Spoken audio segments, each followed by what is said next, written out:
Will the sponsor yield for a few more questions quickly? Will you yield, Mr. Ortiz? Yes, Mr. Speaker. The sponsor yields. Thank you.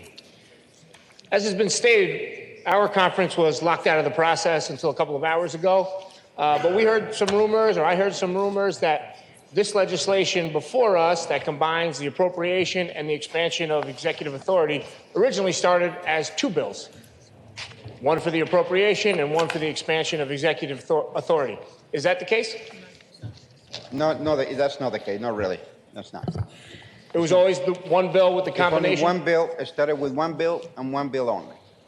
Why not split the bill into an appropriation that we can agree that we should get moving with these acquisitions and this funding to fight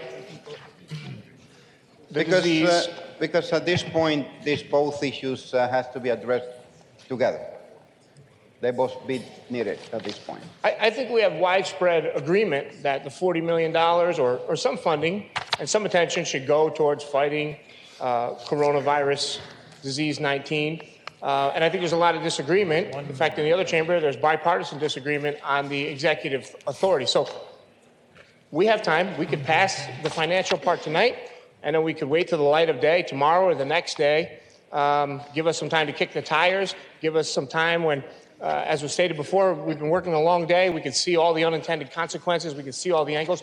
Why not wait before we expand executive authority? What's the reason not to split the bills into two?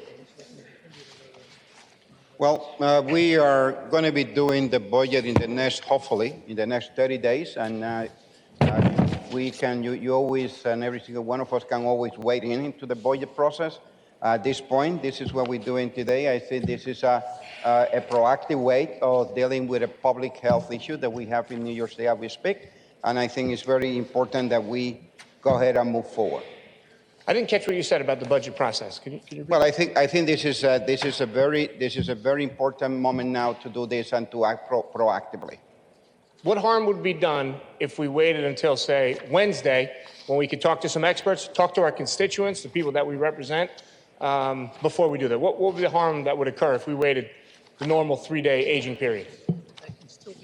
I said, the bottom line here is that it still can be done, but we are here today, and I think it's about 10:30 right now. And I think it's almost tomorrow. That's my concern. Well, we will. I think the quicker we add, the better we will be. The state of New York, I think we need to be proactive. We need to be in a position that we be able to serve the people of that center here, or the state of New York.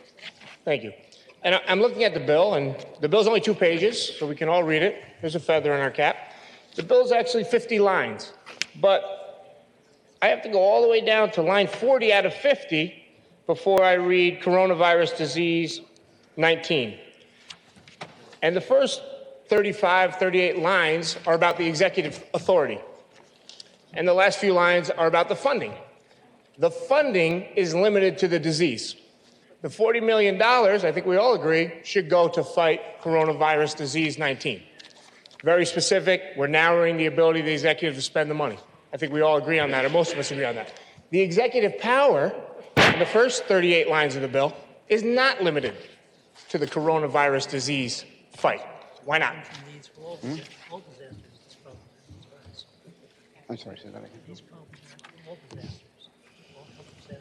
So, these problems are for all kinds of disasters, and the fact of the matter that maybe it's a little broader. So, we are. Can I stop you right there? Sure. Currently, the executive has the power to deal with a disaster. Well, this is an unexpected type of. Most disasters disaster. are. This is an epidemic. This is a different issue that we had to deal with, and that is the reason why we're here tonight. Right. So. Why did we limit it for the funding, but not for the executive power? Why does the funding have to be specific to coronavirus disease 19, but the executive authority doesn't? Why don't we limit the executive authority to dealing with this outbreak? Because it's so important and it's so timely.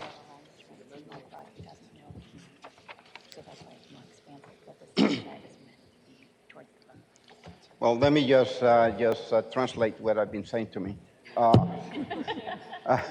It's a couple of issues here. Issue number one, the language could be a little broader, but the The purpose of the allocation, if you the earn mark of the $40 million, have a specific purpose, which it also have a sunset, which is with that when that sunset hit, that money is gone. So I don't see any way out that the governor will be able to abuse the $40 million allocation as we speak.